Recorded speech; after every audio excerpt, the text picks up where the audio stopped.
I don't know about you guys, but when I realized how freaking good the new class mod for Harlowe I was immediately intrigued. I went and wanted to see what they cooked up for our boy sleeping on the couch because he said that Rex looks fat in the dress, Rafa. Now, what's good, everyone? It's Word here, and I know that you like the fact that I'm usually quite positive and not just spitting loogies at Gearbox constantly.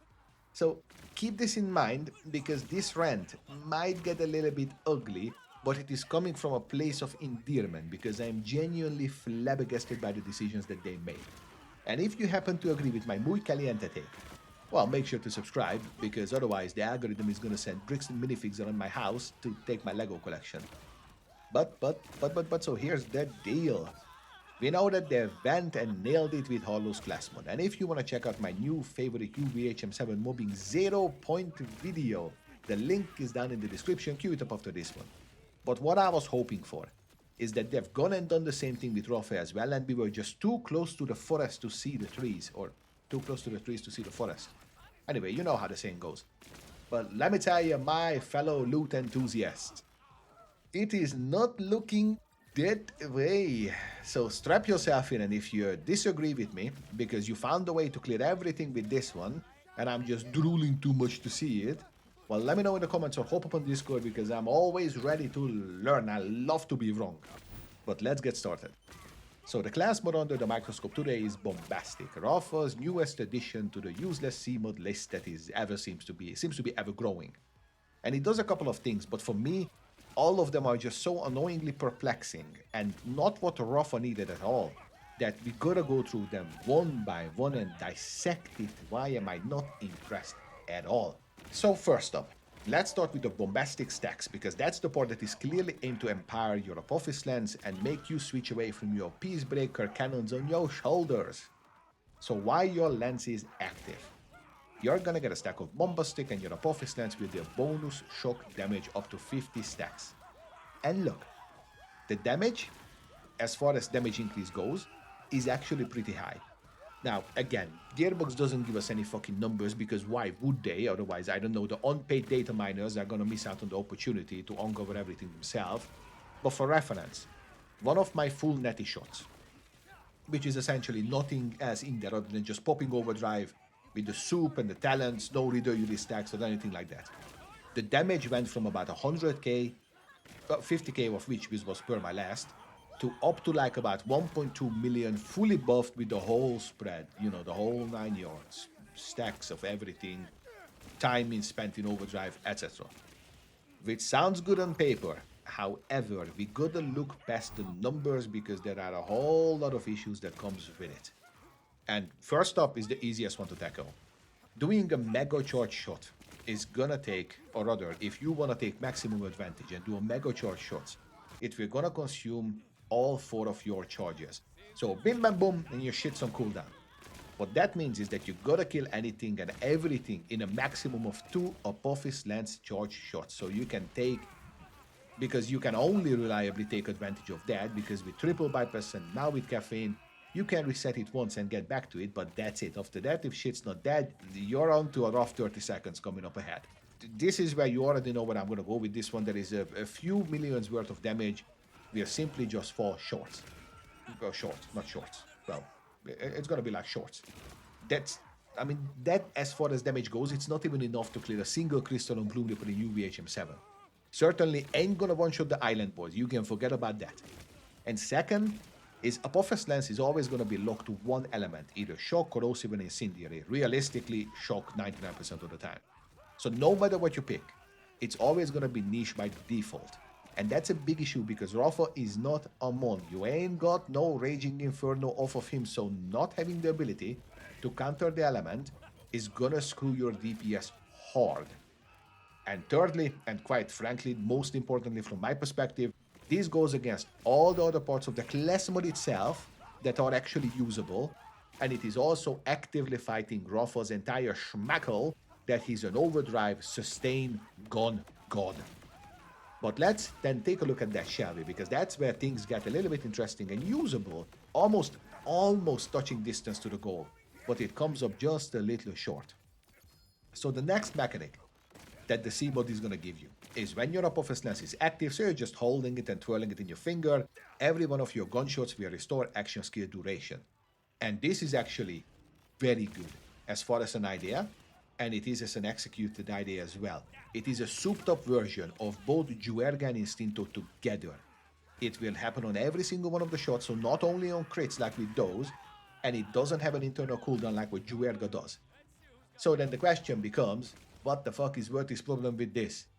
Well, because in my mind, you basically cannot, or you don't really want to use any of your Apophis Lance charges, because if you do, it will go on CD. We just talked about this. So I'm effectively just turning this into a let's keep overdrive up as long as possible tool. And for that, it is unmatched.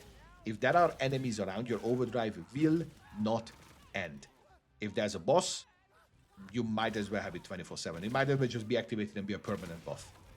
But in simple terms, outside of the quality of life, what this will mean is that it is in a perpetual race in the DPS department against the Dancer.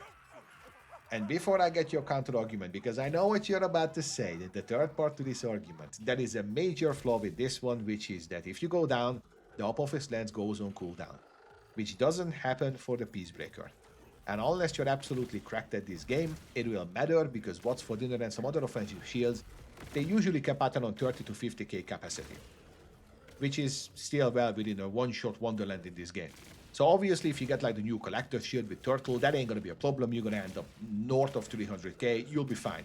But then you're going to lose DPS, so you already have to make a sacrifice that you otherwise wouldn't really have to consider too hard. But then you might say, and here's your argument coming in, but Verti, you got 105% DPS increase by gliding. And congratulations, you are absolutely correct. And on paper, that is fine. But in reality, it's just not exactly the bee's knees, if you know what I mean. And this part is going to be subjective, but I'm going to begin with a very subjective part to a certain extent. Because I just don't enjoy floating around like a goddamn dildo in the ocean 24/7.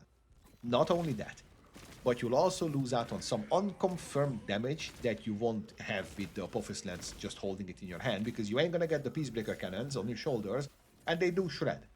And of course, you won't have Temerario because it's just not on the talent pool, which is 50% buff by in itself or in of itself. So that 105% gap, it shrinks already.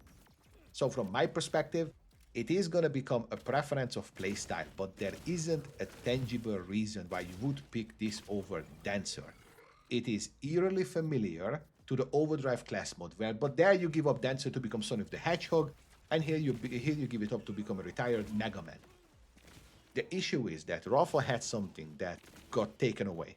He was the run and gun playstyle. And I don't know if I'm just reading this completely wrong, but to me his entire Overdrive system was built around sustained DPS. Just grinding everybody down, having quality of life, constant damage, good handling, just fun shooty for a half an hour kind of thing. This whole thing seem to have been replaced by Cash and Harlowe because they do it just simply better these days. It is a strange sentiment because yes, I know that TD Rafa exists. I know that Melee Rafa is absolutely off the charts fucking bonkers, and On The Barrels are doing on the barrel things as they have been doing it since September 2025. It is not impossible, and not particularly complicated to insta-keep the raid bosses either or anything that the game has to offer. But it's not everyone's cup of tea, or at least I can't enjoy the let's set up a combo for 10 seconds and then one-shot playstyle for too long. All I'm doing with that is go on and achieve an objective, like get to UVHM7 and then log on to something else and then have fun, and that sucks because it essentially becomes just a chore to play Rafa, so to say. But look, I really don't want to leave you guys high and dry on some gloomy fucking shit note. So the class mod will work fine on UVHM7, so if you got a grudge against the Dancer, my recommendation would be either to just keep your normal overdrive build as it is today and just slot it right in and start floating around the bosses, no changes needed. Your damage will, however, depend on the gun. Something like the Cloud Source is going to be insane, the Solar Temple, the Nomi are awesome, Roulette and Scoot and Shoot are going to be nuts. If the gun can get an inherent multiplier, you're going to be okay. And I think my biggest issue is that there is just a shifting of the tides, where if you want to kill raid bosses and the likes, you're forced to use some cheesy one-shot techniques that are fragile by nature. And don't get me wrong, I'm not shitting on one-shotting techniques and all that kind of things. It's in the game, it's fair play, right? Pretty much, unless it's an obvious bot. But like, imagine if one day they decide that amp or metal management will no longer apply to underbarrels. Unrealistic? Sure, probably. But we're always just one little fucking duct tape away from the whole Vault Hunter falling apart in my mind. But thank you for coming to my TED Talk, and because this is a divisive topic, I am really curious if you agree or disagree with me, so let me know in the comments. And as you probably know, I do read and engage with all of you. That's the positive perks of being a fucking nobody. But either way, if you enjoyed the video, consider subscribing, give it a thumbaroonie, and as always, I'll see you in the next one. Peace.